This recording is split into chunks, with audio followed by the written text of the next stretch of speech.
¿Qué tal? Buenas tardes. Bueno, comenzaremos ahora, ya después de este primer módulo, pues con el análisis de las estructuras ferromagnéticas de las máquinas eléctricas.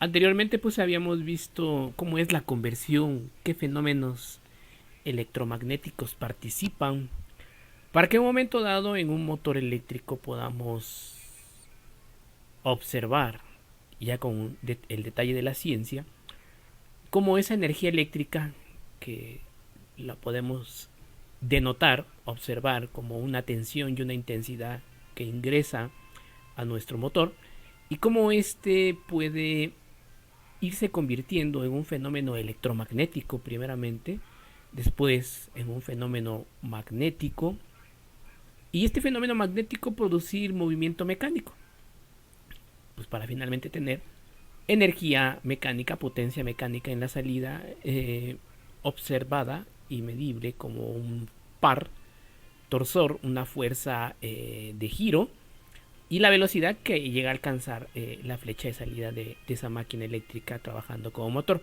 Como generador, pues el análisis es inverso, la entrada es un movimiento mecánico, un par torsor con una determinada fuerza y una velocidad de giro que puede entregarnos, como bien puede ser una turbina hidroeléctrica, como bien puede ser sí, una turbina hidráulica, una turbina a vapor, un aerogenerador con su caja multiplicadora.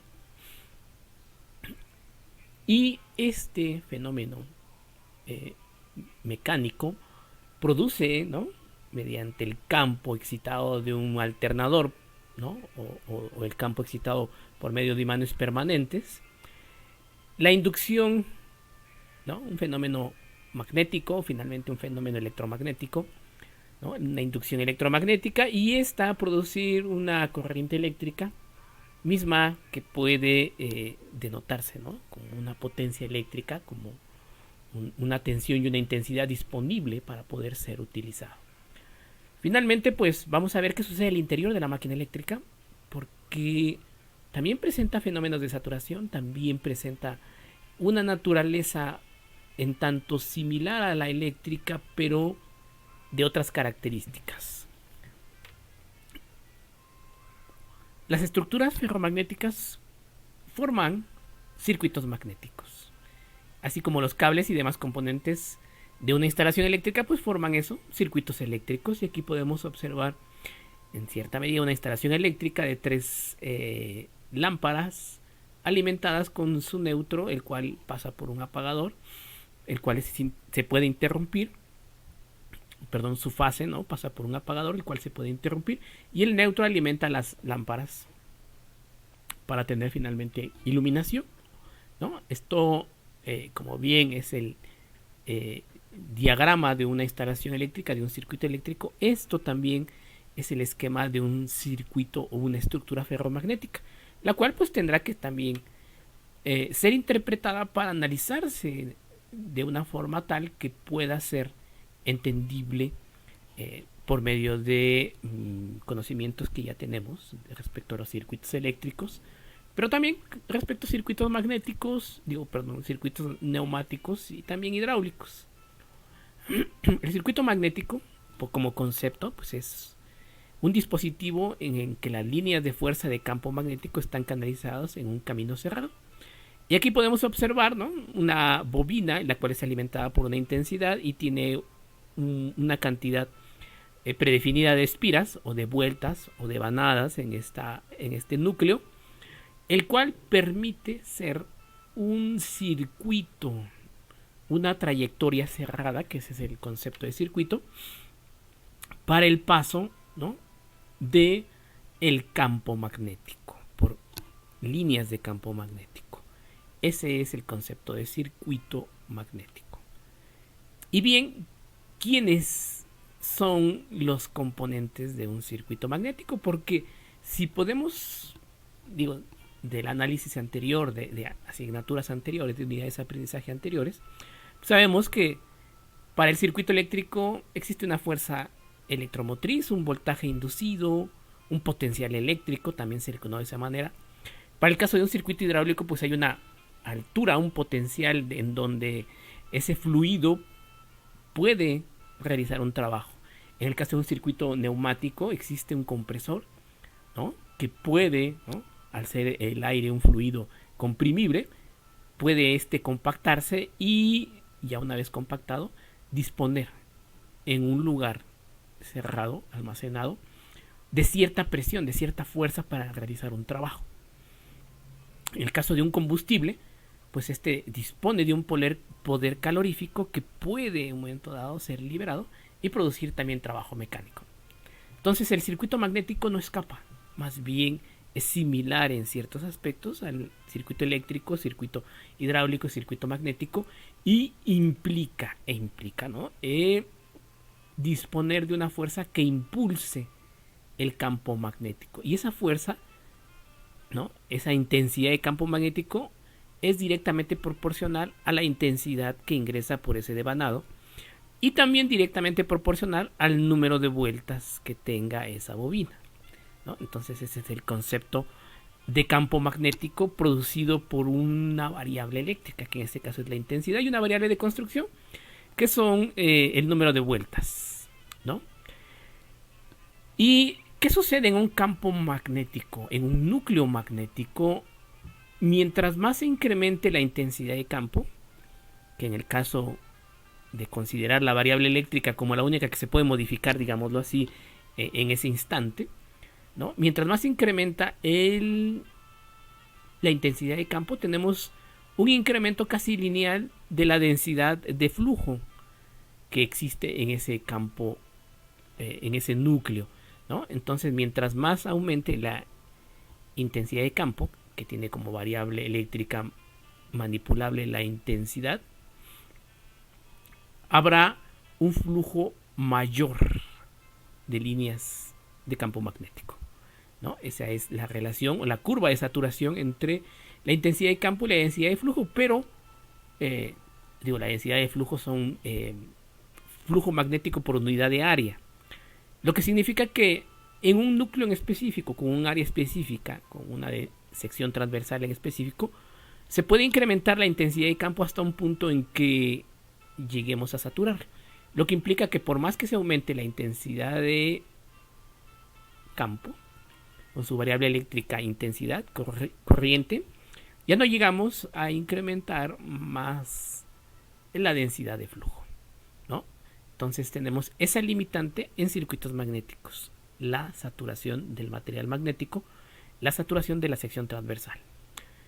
La fuerza magnetomotriz, esa fuerza que impulsa las líneas, como aquel potencial eléctrico, ¿no? Que impulsa la intensidad o el flujo de corriente.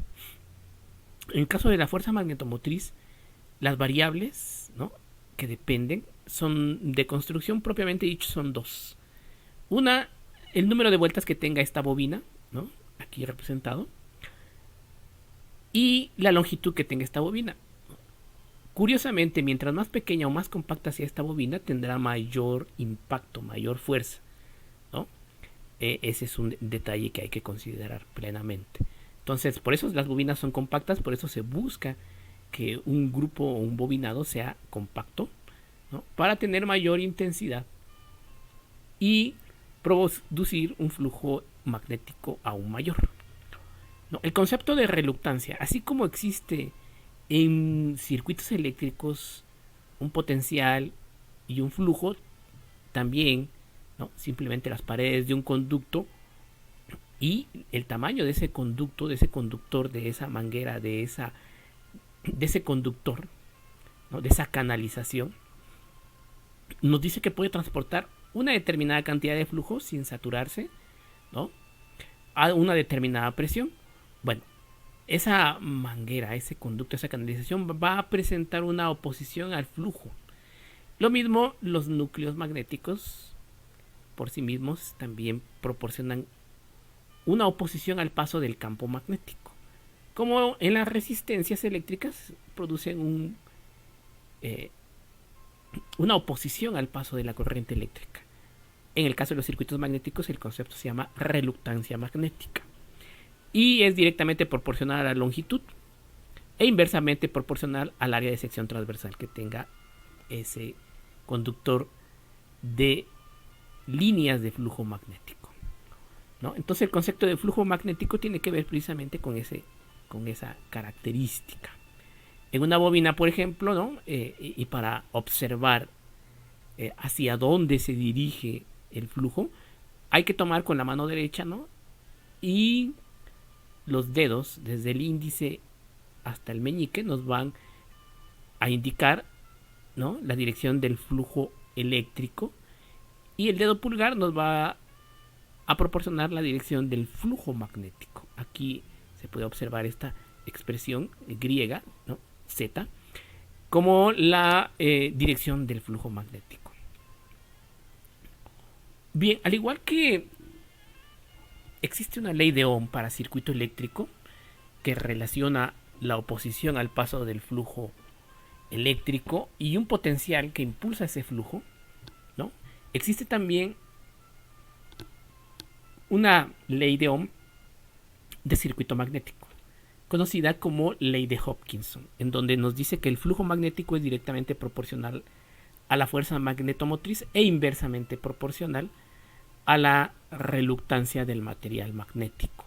Aquí están su nomenclatura: flujo magnético en Webers, fuerza magnetomotriz en amperes vuelta, reluctancia magnética vendría siendo el inverso de la inductancia, la inducción magnética, que viene inducción magnética o densidad de flujo magnético en teslas, y la permeabilidad del material. La equivalencia entre el circuito eléctrico y el circuito magnético. Normalmente, si bien es cierto, tenemos este tipo de diagramas equivalentes, solemos llevar este tipo de esquema a algo más natural, a algo más conocido, ¿no? Por ejemplo, tenemos este otro tipo de esquema, ¿no?, representado también de esta otra forma, como quiera que sea su núcleo, si es en forma de toroide, como es aquí, o de esta otra forma, ¿no?, una forma casi cuadrada. Normalmente se suele, ¿no?, utilizar la misma nomenclatura de los circuitos eléctricos para hacer más fácil el análisis, y por potencial magnético sería la fuerza magnetomotriz, la reluctancia del núcleo, ¿no?, y en este caso la reluctancia del espacio de aire. Vale decir que, a diferencia del circuito eléctrico, que a circuito abierto no hay transmisión de energía, en el núcleo magnético con los pequeños espacios de aire sí hay transferencia de flujo magnético, aun cuando la oposición es más alta, ¿no? Entonces es la misma historia. Tenemos aquí el circuito eléctrico con esta nomenclatura.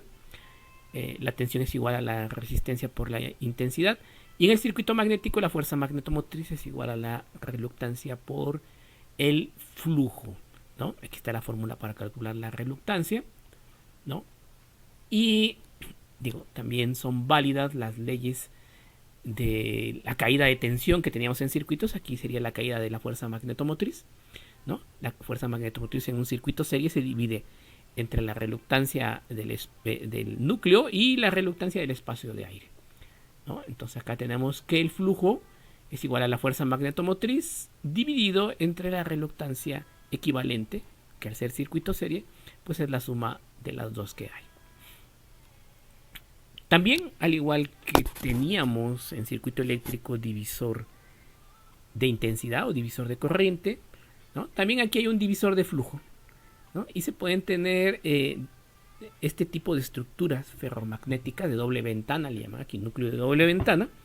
Puede ser representado de esta forma y su circuito equivalente de esta otra forma. Dependiendo de la longitud que nos den para el cálculo, pudiera ser de este tamaño la longitud para esta reluctancia. Para la que está en la columna central se modelaría con reluctancia 2. Y para la última, ¿no?, que representa esta longitud, sería la de la extrema derecha, ¿no? Y bueno, la suma de las reluctancias en paralelo es de una forma similar a cómo se hace la suma de resistencias en paralelo en circuitos de esas características. Pues bien, para resolver, ¿no?, este tipo de circuitos, Así como ocupamos la ley de Ohm, también se ocupa la ley de Hopkinson para el cálculo de los circuitos magnéticos. En el caso, por ejemplo, de disponer de un espacio de aire, también se modela como una reluctancia, dependiendo de la longitud que tenga, pero considerando también la misma sección transversal, ¿no? Con la ley de Kirchhoff para nodos en circuito magnético tenemos un divisor de flujo. En este nodo aquí llega este flujo 1 y se divide en flujo 2 y en flujo 3, ¿no? Entonces son características muy similares, ¿no? Aquí podemos observar el modelado, ¿no?, de este núcleo con pura reluctancia, no tiene aquí una fuente. Entonces acá considera la columna central una sola, con esta longitud completa, y la del espacio de aire en esta otra reluctancia, ¿no? La de las laterales pues también se consideran, y finalmente pues bueno, se obtiene la reluctancia equivalente de una forma muy similar a las resistencias en paralelo. Acá se pueden observar la resistencia equivalente, pues es una suma invertida, ¿no?, la suma de los recíprocos, ¿no?, en los denominadores de lo que es la reluctancia equivalente, ¿no? Aquí tenemos un núcleo, ¿no?, con su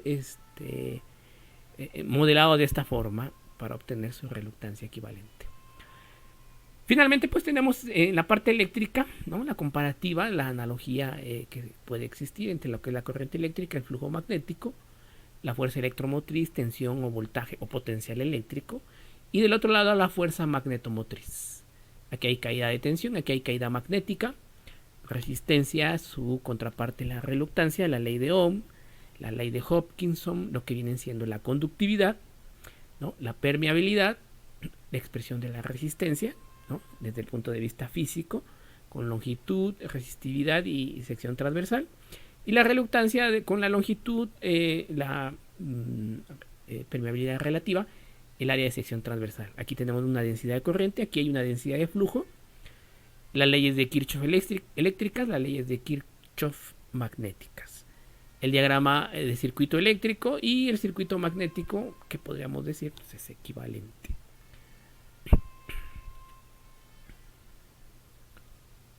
Y bien, bueno, ahora entonces nos dispondremos, ¿no?, a resolver estos problemas de circuito en serie con algún software de álgebra computacional. Gracias.